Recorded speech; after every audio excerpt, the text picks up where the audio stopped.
बघा 10.1 प्रश्न 10वा.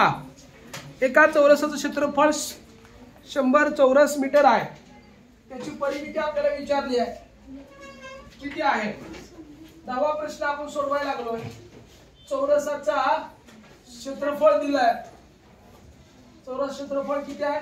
100 सेंटीमीटरचा चौरस सेंटीमीटर आहे. तर आपल्याला परिमिती विचारलेली आहे. चौरस क्षेत्रफळ जसे तसे लिहायचं. चौरस क्षेत्रफळ काय? बाजू गुणिले बाजू बरोबर 100. बाजू गुणिले बाजू म्हणजे काय हो? बाजूचा वर्ग. ही वर्ग काढायचा आणि वर्ग काढल्यानंतर पुढच्या बाजूला काय द्यायचा? वर्गमूळ द्यायचं. आणि आपण काय घ्यायचं मग? वर्गमूळ घ्यायचं. काय मग या 100चं वर्गमूळ किती होईल? 10. बाजू आली 10. आपल्याला काय विचारली? चौरसाची परिमिती विचारली. चौरसाची परिमिती विचारलेली आहे. चौरसाची परिमिती बरोबर 4 गुणिले बाजू 4 10 40. कळतंय? 11वा प्रश्न बघू. 12वा तिथे घेऊ. 11व्याच्या आकृती इथं काढतो.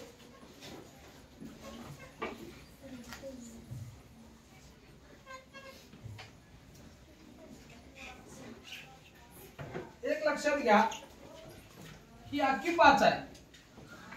हा खालची रेष. ही वरची 3 आहे. एवढीच. हीच खाली इथवर आणली.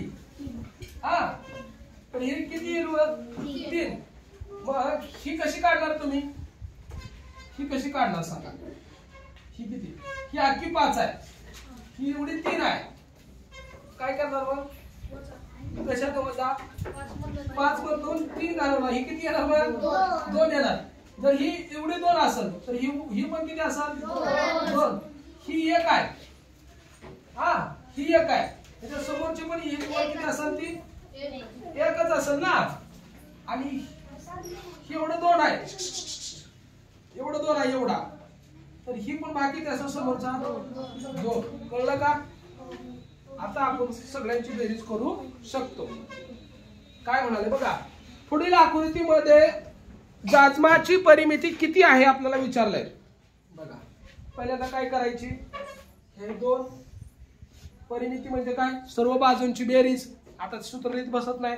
सर्व बाजूंची बेरीज करायला लागलो. 2 ही परत 1 खालचा 5 ही 1 ही 2 ही 2 आणि वरचा 3. या सगळ्यांची काय करायची? बेरीज करायची. बेरीज बघूया.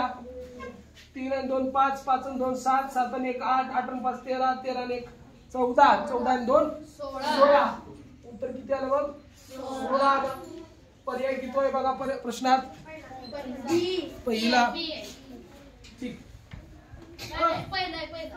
ठीक जे असेल तो.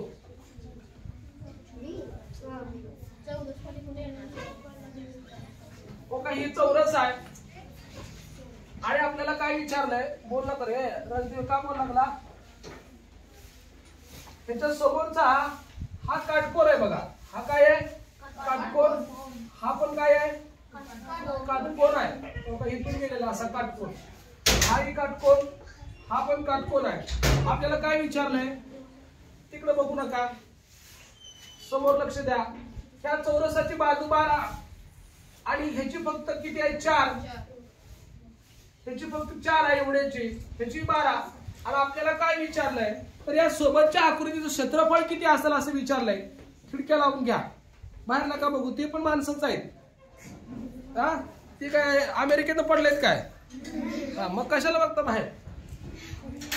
आता बघा या 3 भागाचं क्षेत्रफळ काढावं लागेल आपल्याला. आपल्याला काय काढावं लागेल? 3 भागाचं क्षेत्रफळ आपल्याला या ठिकाणी काढावं लागतंय. कसं काढावं लागतं सांगतो. हा चौरस आहे. हा ह्याचे जर 12 असेल, ही 12 आहे. ही किती येईल मला सांगा? ही पण किती येईल? 12. आता लक्षात घ्या, हा इथं काटकोन आहे म्हणजे इथंही काटकोन होईल. या ठिकाणी काटकोन होईल. म्हणजे या ठिकाणी 2 काटकोन आहेत आणि 1 चौरस आहे. किती काटकोन आहेत? 2. आपल्याला माहिती आहे या ठिकाणी 2 त्रिकोण आहेत. त्रिकोणाचं क्षेत्रफळ काय सांगतं? त्रिकोणाचं क्षेत्रफळ बरोबर 1/2 पाया गुणिले उंची।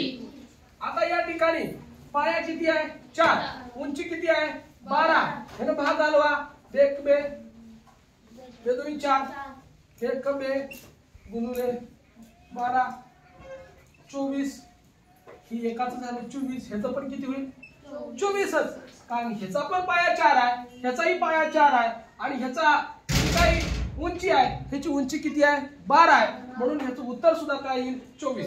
म्हणजे एका क्षेत्रफळ 24, दुसरा आपण काय लगेच करा 24, 24 आणि 24 किती येईल 48। या दोन त्रिकोणाचा आपण बेरीज करून टाकली। आता आपण जाऊ चौरसाच्या परिमितीकडे। आता आपण कुठे जाणार आहे चौरसाच्या परिमितीकडे। आपल्याला काय सांगितलं सॉरी चौरसाच्या क्षेत्रफळाकडे जाऊ नका। चौरसाचं क्षेत्रफळ बरोबर काय सांगताय बाजू गुणिले बाजू 12 गुणिले 12 144। आणि आपल्याला काय विचारलंय ह्या आकृतीचं क्षेत्रफळ विचारलंय। मग आपण काय करेल 144 मध्ये 48 काय करा बेरीज करा 4 आणि 8 12, हाचा गेला 1 4 आणि 4 8 8 आणि 1 9 81 1। ह्या चौरसाचं ह्या सोबतच्या आकृतीचं क्षेत्रफळ जे आहे ती 192 चौरस सेंटीमीटर आहे। या ठिकाणी 10.1 काय झाला संपला।